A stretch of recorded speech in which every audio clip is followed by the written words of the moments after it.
Thank you, Mr. Speaker, sir. The Honorable Prime Minister, Deputy Prime Minister, Cabinet Ministers, Honorable Leader of Opposition, and fellow Members of Parliament. Mr. Speaker, sir, I rise today to provide a brief update on the education reforms. That is the National Research Council, the Fiji Education Commission, the review of the 2013 National Curriculum Framework, and the Higher Education Commission Vice Chancellors Forum 2026. These, Mr. Speaker, sir, are various policies and initiatives that the Ministry of Education has been working on and established to support the Ministry of Education works and initiatives. Mr. Speaker, sir, after the Cabinet approval, the National Research Council was appointed to consolidate research needs across government ministries, cultivate a research-oriented national culture, and position Fiji as a regional leader in knowledge creation.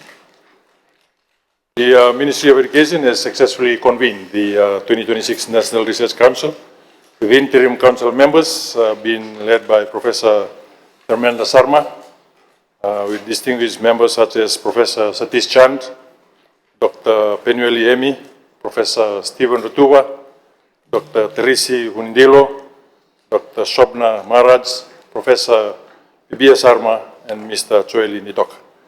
The first duty of the NRC, Mr. Speaker, sir, is to review the National Research Council Act to ensure better functionality, oversight, and to advise on the development of operational structures, systems, and processes under the interim director's leadership. Mr. Speaker, sir, the National Research Council will foster research excellence within our universities. This partnership will enhance the global ranking of Fiji's universities, attract international research grants, and build the capacity of local academics and postgraduate students. Historically, government ministries for some time, Mr. Speaker, sir, have operated in silos, occasionally relying on ad hoc or external consultants to draft policies. The National Research Council is tasked to provide independent, evidence-based advice to strengthen data-driven policy making across government ministry. This means national policies on health, on education, climate change, and infrastructure will be backed by rigorous, locally contextualized scientific data, leading to better public spending and more effective laws. Mr. Speaker, sir, the intention of the National Research Council is to also establish a national database for research, reposition, and a comparative database of expert profiles for grant application reviewers through a transparent and competitive process. With representatives from the Ministry of Itauki Affairs and Indigenous Heritage experts, the National Research Council will ensure that traditional knowledge and cultural frameworks are treated as valid, fundamental keys to sustainable development. This will also protect Fiji's intellectual property, ensuring that modernization doesn't come at the cost of cultural expense. Mr. Speaker, sir, on the Fiji Education Commission, I'm pleased to provide an update in this August House on the historic work being undertaken by the independent Fiji Education Commission, which was established on 1st July 2025, following Cabinet approval. This represents the first comprehensive review of Fiji's education system since the year 2000. Mr. Speaker, sir, the Commission's mandate includes a review of the early childhood education, primary and secondary education, teacher training institutions, and technical and vocational and training, TVET.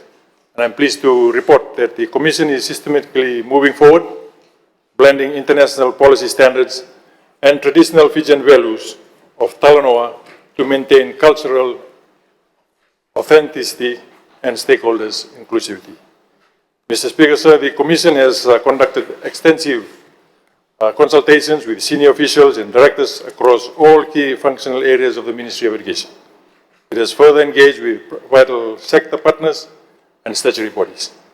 The Education Commission visited a number of schools around the country in the Northern, Eastern, Central, and Western Division, encompassing EC centers, primary, secondary, and special vocational institutions. Through these visits, Mr. Speaker, sir, the Commission has engaged directly with grassroots stakeholders, including students, classroom teachers, school management committees, and parents. The Commission's ongoing work is deeply anchored in desk research, benchmarking against the Historic Education Commission report of 2000, the 2023 Fiji National Education Summit, the 7 thematic areas, the Denarau Declaration 2033, and the Fiji National Development Plan 2025-2029. Mr. Speaker, sir, the Commission is currently in a reflection and analysis phase, systematically reviewing all findings, school visitation observations, and research materials to identify key themes, systematic patterns, and strategic priorities that will inform evidence-based recommendations.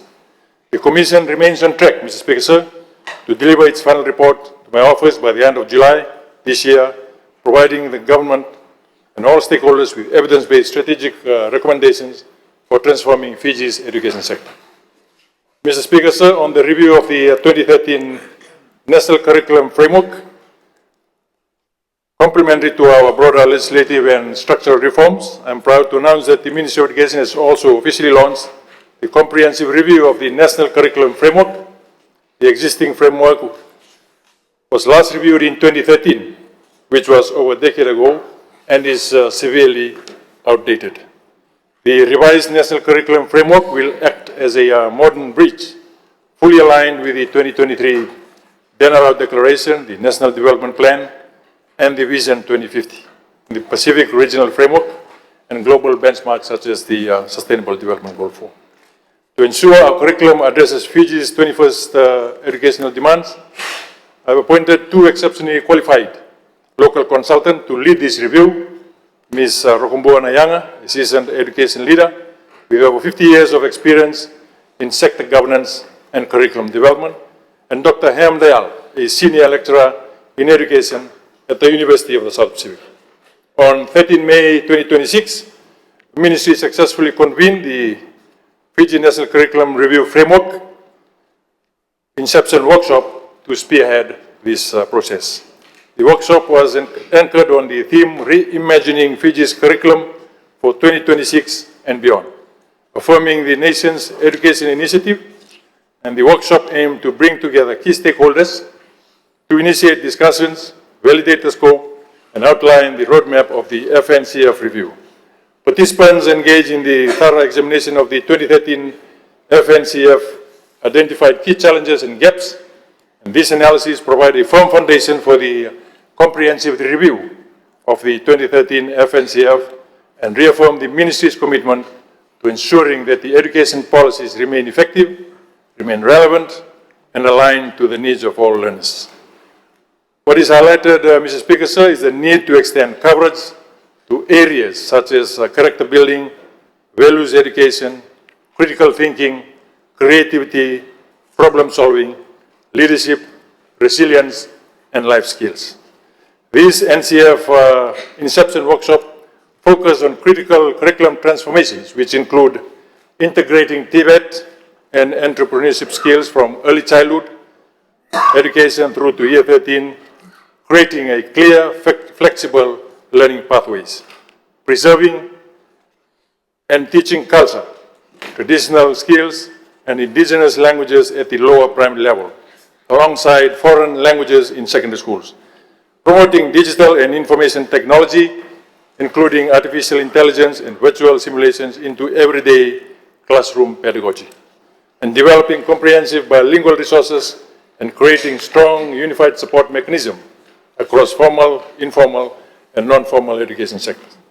Mr. Speaker, sir, upon extensive consultations and analytical review of data collected, the final finding and reviewed NCF document will be submitted for Cabinet endorsement in the near future. On 8th May 2026 this year, the Higher Education Commission successfully relaunched the Vice Chancellor's Forum 2026 at the Novotel Suva in Lami, previously known as the Committee for the Accreditation of University Qualification. Mr. Speaker, sir, the newly revived forum brought together the Vice Chancellors and senior leadership team from all 5 of Fiji's registered universities: the University of the South Pacific, the Fiji National University, the University of Fiji, the Pacifica Communities University, and Fulton Adventist University. The VC's Forum, Mr. Speaker, sir, has been reconvened to re-establish a common platform for Vice-Chancellors to engage in meaningful dialogue, address shared academic challenges, and develop strategies for sustainable and impactful higher education. Mr. Speaker, sir, in this VC forum, I reminded our academic leaders that Fiji's universities do not operate in a vacuum, and globally, higher education institutions face compounding pressures. They are simultaneously tasked with delivering world-class teaching and impactful research while rapidly adjusting to volatile economic shifts and technological disruptions. For Fiji, Mr. Speaker, sir, to remain competitive on the global stage, our university must deliver meaningfully contributions to national development, and we can no longer afford fragmented progress or communication gaps between our top institutions. Mr. Speaker, sir, the meeting also highlighted the importance of aligning academic programs with industry demands to better prepare graduates for employment, entrepreneurship, and leadership roles within our communities. The government remains committed, Mr. Speaker, sir, to supporting institutions of higher learning as they continue to play a critical role in nation building, innovation, and human capital developments. And investment in education remains one of the most important pillars for sustainable economic growth and social progress. At this time, Mr. Speaker, sir, I commend all Vice-Chancellors, university representatives, and stakeholders for their valuable contributions and commitment towards strengthening higher education in Fiji and the Pacific. Mr. Speaker, sir, by bringing our 5 premier institutions back on the same table under this modernized format, we are ensuring that the next generation of Fijian graduates enter a workforce ready to lead, ready to adapt, and succeed anywhere in the world. Mr. Speaker, this government remains deeply committed to supporting our institutions of learning at every tier, from early childhood centers to our higher education universities. The concurrent implementation of the National Research Council, the Education Commission, and the National Curriculum Framework Review and the VC's Forum represents a synchronized, unprecedented effort to build a modernized, inclusive, and future-focused education system. Investment in a responsive curriculum and evidence-based policy remains the single most vital pillar for Fiji's sustainable economic growth, social progress, and human capital development. In closing, Mr. Speaker, sir, I extend my sincere appreciation to the Education Commissioners, our NCF consultants, the Ministry officials, and all regional Vice-Chancellors and other stakeholders for their unyielding commitment to enriching the livelihoods of all Fijians. Nasa Walevu, thank you very much. I thank the Minister of Education, Honorable Radrodro, for his statement.